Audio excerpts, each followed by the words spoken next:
Candidates on BCTV.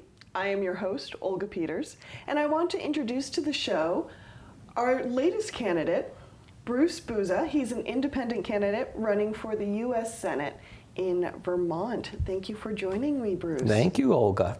So how was your drive over from Reedsboro this morning, over the mountains? Beautiful. And what are some of your thoughts as we're kind of getting into November, gearing up for the election? Well, some of my thoughts is I think people are going to start waking up and checking things out here. What were some of the reasons you decided to run? Well, I'll tell you the main reason is because back in April, I like to help candidates, whoever, and I got looking to see who I could help. And I got looking at the United States Senate, and I just didn't see anybody I could vote for there. And it was like, wow, and there was blank slots, and it's like, blank slots, we can't let that happen. So talked with the wife, and a week later she signed the petition, and off we went, you know. So that's how it got started. Just so mainly I wanted to have somebody to vote for instead of just voting against people all the time. I'm really getting kind of sick of that. Yeah. And I just turned 60, so hey, if I'm ever going to do it, now's the time, right? Exactly. So that was the gist there.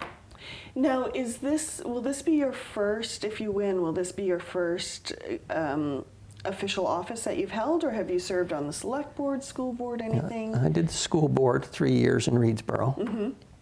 Yep. How do you feel that experience will inform your role as a senator? Well, just a little bit of the structure of how government works and the ability to communicate between people. And in the school board, it was between people in different towns, more or less, and it was good. And I got to go up to the statewide school board directors meetings. And those were all good. You know, you get to meet people and air things out. What qualities do you feel you'll bring to the position of senator? I think that one I just mentioned about talking to people and airing things out. And I'm rather big on the freedom of speech and the redress of grievance. I think it's very important for people to be able to redress their grievance and be heard. And it seems like a lot of times they're not heard.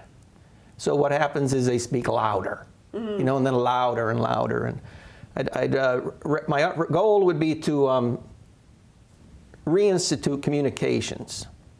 And where I would sit in the United States Senate would be not on that side and not on that side, but I'd be able to listen and not be held by either party. But when I hear things, I'd be able to speak forth and say, do you people actually know what? Let me tell you what I'm hearing. And then bring that forth. Because sometimes I think people say things and they need to hear what they just said. Let them rehear it and say, well, that's not really what I was meaning, or, yeah, that is what I'm meaning. You know, just to verify things. What qualities would you bring to the position that you feel our current senators aren't bringing? Well, my motto is, hey, can't we just get along? You know, I'm not you, you're not me. I do things you probably don't do, and you probably do things I don't do, but we're neighbors. You know, and we ought to be able to get along. And it brings me back, reminds me of town meetings. I kind of enjoy town meetings, you know. We all get together and speak our piece and give it to each other, and then, you know, you do your vote, and so be it. The next day, you're neighbors again. Sure, you go to the store and you rib each other a little bit about what got said the night before, but you know, you're neighbors. They got voted on, and we're going forward. This is what we're doing this year. You know, and I'd like that to happen again, because one of the things, I'm a constitutionalist. Okay. So the only way I can go to Washington is under the Constitution. It tells me what I can do. The Bill of Rights tells me what I cannot do. You got no business being there. And the Declaration of Independence tells me why I have no business going there. Because I didn't give the rights, they were given by some other another entity. But in the Constitution, one of the main things, my motto is, hey, can't we just get along? That's in the Constitution, in the preamble, about ensuring the domestic tranquility. Mm-hmm. Right? And I don't see that in Washington. I don't know if I see it at all, to tell you the truth. I see ensuring the domestic tranquility, turmoil. Mm-hmm. I see a lot of turmoil. And to tell you the truth, some of the turmoil I see is being voiced by some of the politicians, even some of the senators who are, I think they want turmoil. Whereas I don't want turmoil, I want tranquility, because even, I've come from the hills here. Mm-hmm. And in the hills, people don't really, we were talking about before, about people don't want to go out and vote. Mm-hmm. Just want to be home, be them who they are, and leave me alone type of thing. Well, that's fine, but we need your vote. Mm-hmm. Because people who don't have that mindset are the ones who are voting. And if you have that mindset, you need to bring it forth. The mindset of tranquility? Tranquility, and I'm up here, I do what I do, just leave me alone, let me do my work, mm-hmm. let me collect my wage, let me earn what I do for a living, and I can do it. I can, survive and feed my family type of thing. Mm-hmm. Hardworking, and like I say, we talk about Vermont, there's 2 seasons in Vermont, but there's a whole bunch of 2 seasons. Like, for instance, you got firewood season, mm-hmm. collecting firewood, you got burning firewood. There's only 2 seasons. Either you're burning it, you're cutting it. Well, they're right? Stacking it. Yeah, that's part of the collecting and all that. That's a shoulder season. So that's the kind of thing where I think that's tranquil for people. They enjoy their work. They don't want to bother other people who are doing their work. Mm-hmm. They do their work, you go do it. There's a saying, I'm a Vermonter, I do what I want to, mm-hmm. And I like that. And, well, that's where I would like to go. Mm-hmm. I'm not sure if we're heading that way in the country. I don't think we are. So let's say you're elected and you're in the Senate and they're having a non-tranquil moment. What is your approach to trying to bring people to the table and foster conversations that will restore the peace? How do you deal with that kind of problem solving? Well, what I find myself doing, because I go to different meetings for this or that or the other thing, I tend to let people speak. Mm-hmm. Speak your piece, get it out, and I try to get it all out, right? The redress of grievance. We need it all on the table, mm-hmm. right? Then when it's all on the table, then we can discuss it. And one of the most important things to bring on the table is accurate information. Mm-hmm. If we bring forth misinformation, we're going to make a mistake, right? If we bring forth accurate information, we can make a decision. We might be wrong, but we won't have been mistaken by false information, by mm-hmm. misinformation. So one of the things, when people bring forth things on the table, bring them on the table, put them there, then we can look at them and see the validity of them. Mm-hmm. Start there. Okay, this is what we've determined. Well, you know what? That doesn't really weigh to stay on the table because there's certain things we couldn't verify. Mm-hmm. The things that we verify, then we can go forth, let's discuss this thing and go forth. Mm-hmm. And what I find myself doing when people over here bring something forth, people over here bring something forth, I find myself, well, that person's statement never really got addressed. Or I have another statement that neither one addressed it. So bring it forth. Mm-hmm. But the more information we bring forth and are able to discuss and determine, then we can act on it. And then once you act on it, if you're on the losing side, you're lost. You're on the losing side. Go ahead and let's see where we can go and go forward in here. But a lot of things, I believe we all can agree on quite a number of things. Mm-hmm. Those things we should go forth with. Mm. The items that are disagreeable, well, maybe they shouldn't be included. You know, we can go forth on what we agree on. The things that are disagreeable, let's leave them separate. We can discuss those separately. Mm-hmm. And maybe neither one of them will come forth. Maybe they shouldn't come forth. Mm-hmm. Maybe that's why they're so disagreeable. So are there particular issues that you would like to bring forth if you were elected? You know, not really. Mm-hmm. My job is going to be to secure our rights. You know, and it says to provide for the common defense, promote the general welfare, secure the blessings of liberty and justice. So those are the things. And nowadays I see quite a number of rights going too far, right from the First Amendment, Fourth Amendment, quite a number of them, the Second Amendment. Going too far or being like... Being ignored. Okay.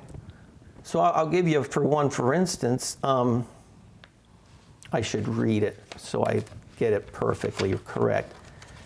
But you know, we talk about the Second Amendment, but where I usually start is right with the first. Mm-hmm.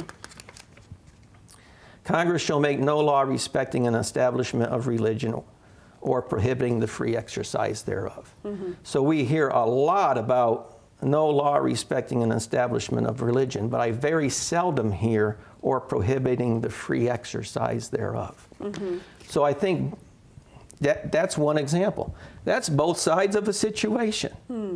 You know, there's a reason for the first part of it, and there's a reason for the second part of it. We shouldn't quelch either part. Mm-hmm.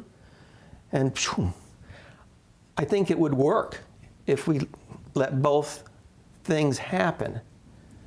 Can you give an example of how they're not happening? Both sides of that. Well, from what I've seen in the churches, I think they're afraid of politics. And I think what part of the reason is the 401c3 agreement, that they're a 401c3 tax-exempt organization. Well, tax-exempt organizations aren't supposed to be involved in politics. 501c3? Oh, 501c3. Okay, thank you. Excuse me, thank you. So that's one of them.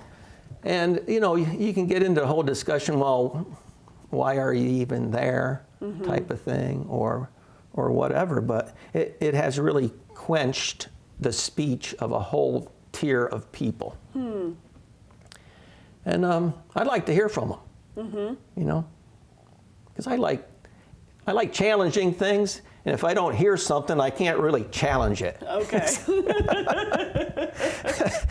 So, yeah. Are there any other rights right now that you're concerned about?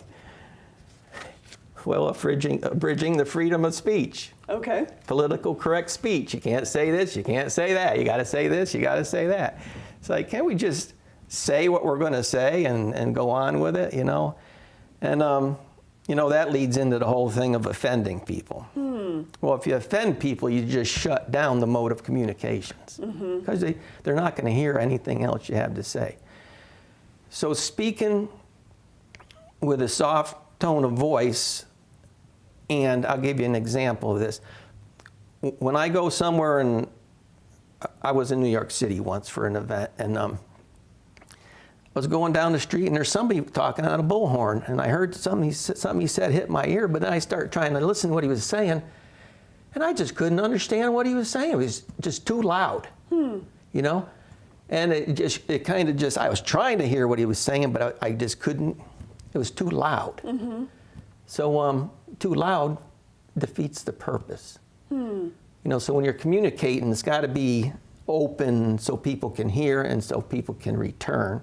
That's communicating is two directions. It's not dictating, all right? So that's one thing about going to the Senate is you would be working with other senators from across the country. Each part of our country has a different way of doing things. How would you build bridges with people who maybe have a different mode of communication than what you're used to? First of all, you got to say hello. Okay. Right? And shake hands if they'll shake hands with you or whatever. Just make some kind of form of agreeable, open the mode of communications. And but I like to open communications with a question. Okay. Reason being, when you ask a question, it puts the other person in the place of they're going to author an answer, right? It puts them in the place of authority. So if you ask a person a question, that person now is in authority of giving the answer they want to give. And I would not force time on someone. If you need to go home and dwell it over or take some time, we need to do that. That's one of the things I think is detrimental. I mean, I understand why the time clocks are always running in Congress, because people could go on forever. Yes. And when I get looking at it, 20 minutes is quite a long time, really, to get, if you're talking focused on one situation. Granted, if you got a lot, you're going to end up not getting everything out. But returning and making sure you get through everyone's redress of grievance. And I like doing that. So just thinking of our local audience here, I know some of the issues that they are concerned with include healthcare and wages, income inequality. Have you given either of those issues any thought? And if so, what would you do with them when you got to the Senate? Well, we can talk about health care first. So health care, another thing you hear a lot is single payer, right? So in that mode, I say the key word is payer. Okay. Right, somebody's going to pay. Now, some people want the top 1% in the country to pay. Well, we'll have to see how that would work. I've got some other ideas. But then getting back to the phrase health care, I look at the word health, right?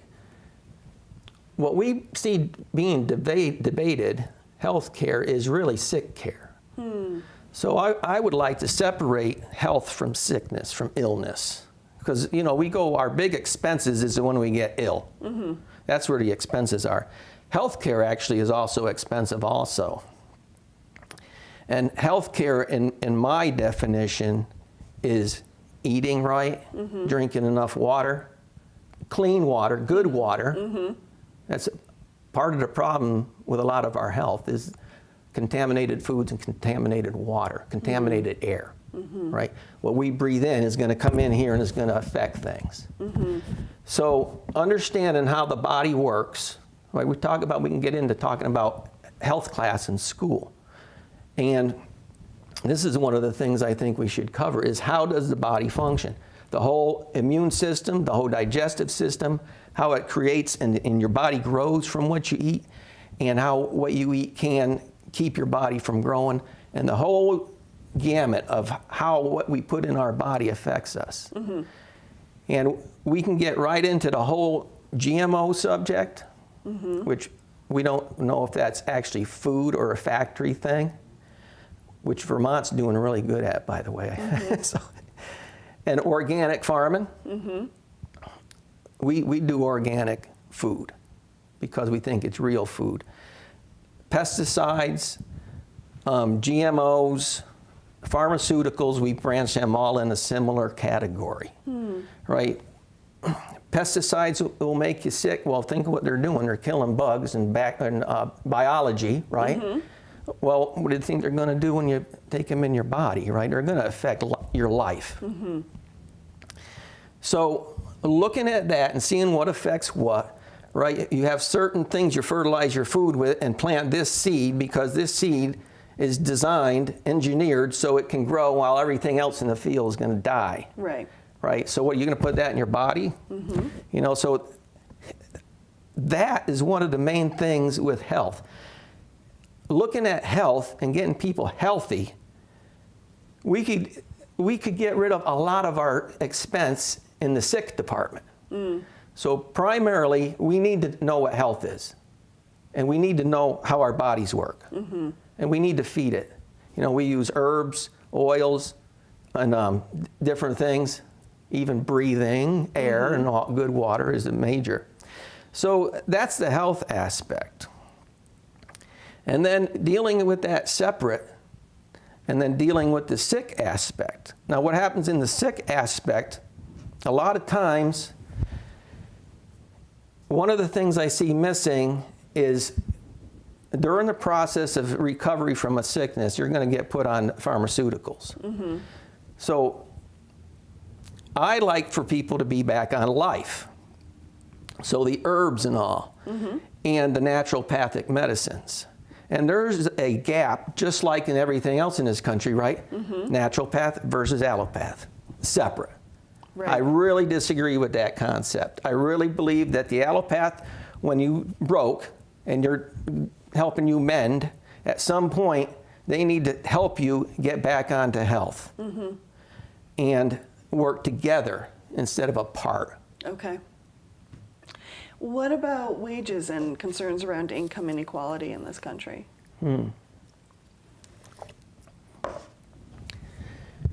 Income inequality. So I'm not one really for minimum wage type things. Mm-hmm. And I'll tell you why. Okay. It's because I've seen people not hire people for a job because they'd have to pay them more than what they could pay them, mm-hmm. or pay them more than what they thought they were worth to be paid. Mm-hmm. So people just didn't get hired. And I'm talking, entry-level jobs, even for 16-year-olds. I don't know what the law is for the mm-hmm. youngest you can pay somebody to work, but I grew up on a farm. I grew up working on a farm. Mm-hmm. We were kids, right? Right. I mean, little kids. And then you came on up. My first quarter, when I think I must have been 8 years old at the most, I got a quarter for helping unload a wagon of hay by rolling. I couldn't even pick them up. I had to roll them. Mm-hmm. But it was a quarter, and then it went up. That guy's kid hired me to do his chores, and that went up. Eventually another farmer hired me to do his chores. That was higher. Mm-hmm. And then it kept going up. Right. But I kept working. And my goal was to keep working and doing more and becoming more valuable. Mm-hmm. So there's a lot of issues with wages that, yes, there is some inequality due to things that shouldn't exist. Mm. If somebody is equally capable of doing the same job, it ought to be the same pay. Mm-hmm. So there's some things we could deal with and discuss. Mm-hmm. But that's my basic gist of wages. I like to earn them because I've done good over the years, by working hard, going to school, and doing it. Mm-hmm. So if you were elected, one thing you would be doing is you'd be working with other senators. You'd also be working with the Trump administration. How do you see yourself finding your place between all those different people in the Trump administration? I think I'd enjoy it. Okay. Why? Because I like asking the right questions. Mm-hmm. And like I said, this is what I heard you say. Mm-hmm. And with the president, you got to do that. This is what I heard you say. Is this what you meant? And then let them be able to verify and all. Because a lot of people, the first thing out of their mouth sometimes isn't complete, and sometimes it's just you hit them on a moment. They didn't have a chance to dwell on it and all. Mm-hmm. So I tend to give that first statement a lot of slack. Do you see yourself as someone who is in alignment with a lot of what the Trump administration's doing right now, or do you see yourself as in perhaps a different camp? I believe in securing our borders. That's the preamble of the Constitution, right? Yep. And establishing justice and the ensured domestic tranquility. Now there's a question, right? How's he doing on that one? And but how's everybody else doing on it too? So that's an area where we can bring forth, hey, let's talk about this a little bit, Right. And but for the most part, one of the things I like what he's doing, this whole concept of draining the swamp. I think there is a swamp. Mm-hmm. And I think he's exposing quite a bit of it. Mm-hmm. And I would take that on, and even to the point, a lot of people are questioning what's happening in the FBI with the whole releasing Hillary of that investigation and this new investigation of Trump. They're actually wondering if it's an attempted coup, an attempt. So it's pretty serious, concerns that people have is what is going on? Because this is something that I never really thought would occur within the Justice Department. Yeah, within the Senate, yes, of course, you have your different parties. You're supposed to do that. And within the House, the same thing. But in the Justice Department, you think they're more removed from politics. Right. And it does appear that the FBI is a little bit into politics. So unfortunately, I have to stop you there because we're just about out of time. Already? I know, right? Just flew like that. But is there anything you wanted to add, want voters to know about you?